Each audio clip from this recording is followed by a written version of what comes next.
Alright, let's see what we got ourselves here. This is the PTU-X plug-on XLR doodad from Phoenix Pro. So you get this little thing, comes with a little baggie, got a little manual, right? We got two doodads, sender receivers. It got a little bit of weight to it actually, so it's not too bad. So USB charge cables, devices, no actual charger, good to note. So kind of like a new cell phone, you gotta use the charge you already have. Alright. Well, there you go. An XLR here. Let's take her out of the bag. So this is gonna go into your mic. And that's going to be our receiver. Let's whip something up real quick. Here's a quick demo of what I thought was pretty cool, how this unit connects to the microphone. So we see we have a notch, which is normally where our mic cable clicks in. Out of the box, you'll see the adapter clicks on, but immediately pulls off. What they've done ingeniously here is as you screw this down, it pushes the pin out. So essentially, we're going to plug this in, and then we're going to tighten this up, and it will lock the pin into the microphone. So now they're actually permanently locked together. Kind of a neat trick. Let's take a look at some audio. So here I have a couple of demos. This is going to be the PL44 going straight to an XLR cable, and this will be the PTU-X as the interface in between. So let's take a listen here. Let's start by muting this guy. Let's go ahead and play out the PTU-X. This is a test of the Electro Voice PL44 microphone recorded through the PTU-X wireless interface with the speaker approximately 2 inches from the mic. All right. And then we'll go ahead and compare that against the PL44 XLR. Direct connection.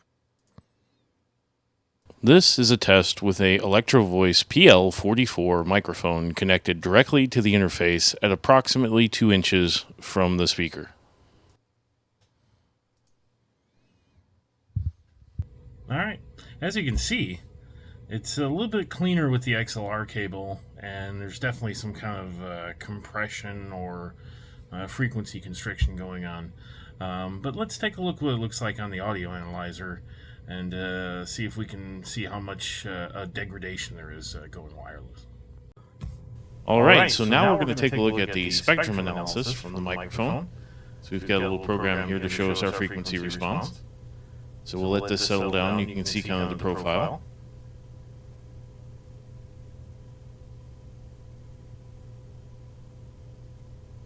Alright, now let's see how much of that's the microphone in my environment versus how much is actually the PTU. So let's go ahead and disconnect.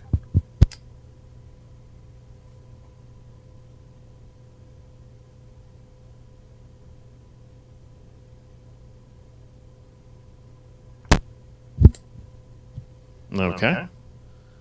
Now let's see what happens if we disconnect the receiver and see what our response looks like.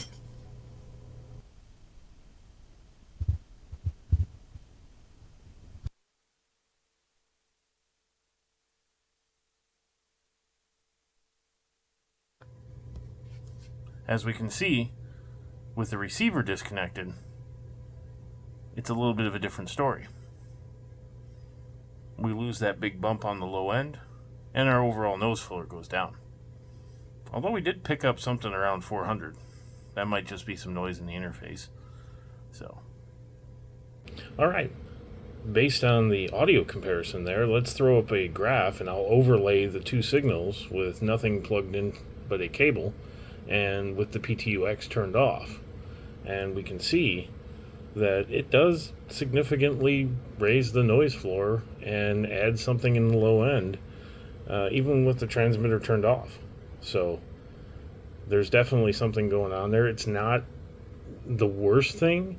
You know, we're still down 70 dB, but it definitely does raise our noise floor. All right, so now we're going to take a look at the frequency analysis from the RF spectrum side, aka how good is the transceiver on this unit. And we're going to start here by looking at the RF environment with nothing turned on. And as we can see, it's pretty quiet because we're in my basement dungeon here. So not a lot of RF gets down here. And then we're going to go ahead and turn on the transmitter and see what happens. All right, so now we can see the units power up, and we're talking again through the EVPL44, through the PTU-X, and this is a live spectrum plot of the RF.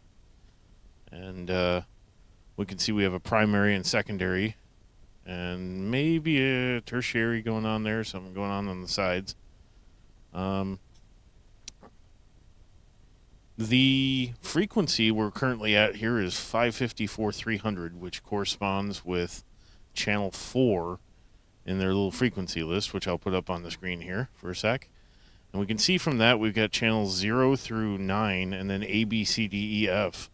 I'm not quite sure why they changed through those, but it looks like there's about a megahertz of spacing between the various channels that you can select.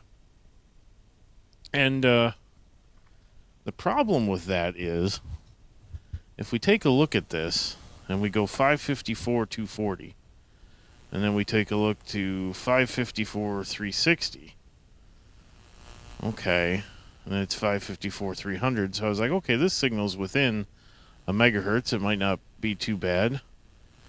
Well, is here, if we zoom out, there's a little bit of an issue here, because our signal's actually not staying within 1 megahertz. The 554-300 actually has nodes that are beaming all the way to 553-700, 553-600. If we go all the way out, we can see that there's quite a significant amount of interference or spurious emissions going out of the frequency they're designed for.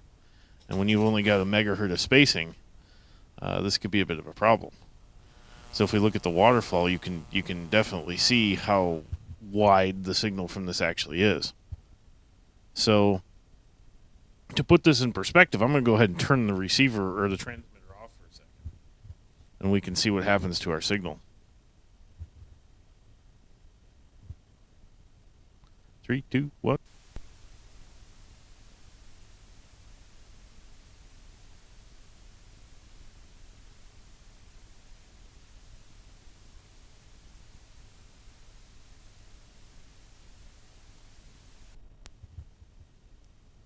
And we're back. So as we can see, it does have a pretty decent primary, which is not terrible. I'm not sure what the 2 side lobes are there. Generally, you would just one big bubble in the center is what we would expect. But there's a lot of signal being transmitted way outside of that 1 megahertz area. Because 1 megahertz would be, what, 150, would be 553-300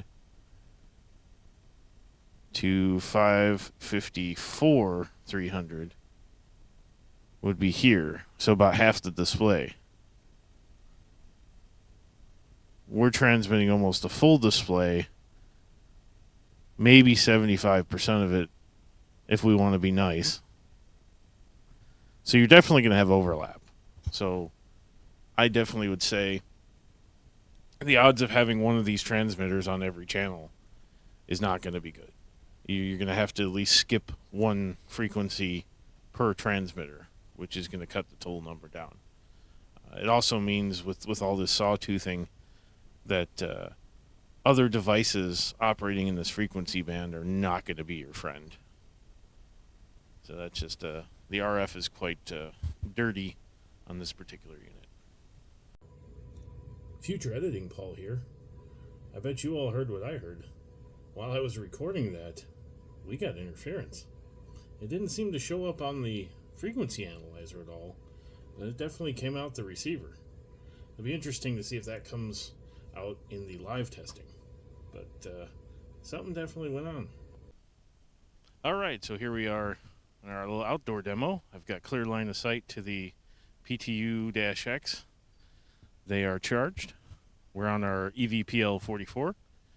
I got video recording the audio to a laptop there from our interface. And you get the little on-site cam from my cell. So we're going to take this, we're going to go for a walk. And we're going to see how far we can get before this starts messing up. So typically I've been told that this unit can do about 100 feet, maybe more. We're going to find that out. We can go pretty far away from here. We are at a park, so there's people talking and all over the place. So we're going to be roaming here. We're a good distance away from the vehicle. So let's see how far we can go with this microphone. This XLR device. We're pretty significant now. I don't think in a real world scenario we'd ever use this at this distance. Even if you were doing a remote speaker, I'm thinking you'd keep that within 100 feet. We're pretty far away now. Let's keep going. On the odd chance it still works. Let's see about the corner of this building here. That's pretty far. Not for a good wireless microphone, but for these little guys, this is pretty significant. So let's keep going. I'm imagining it disconnected by now, but I'll be impressed if it didn't. We'll keep going. We're out here. See if we can make it to the lake. All right. So I'm going to guess at least 150 to 200 feet away. And we'll see if it's still working.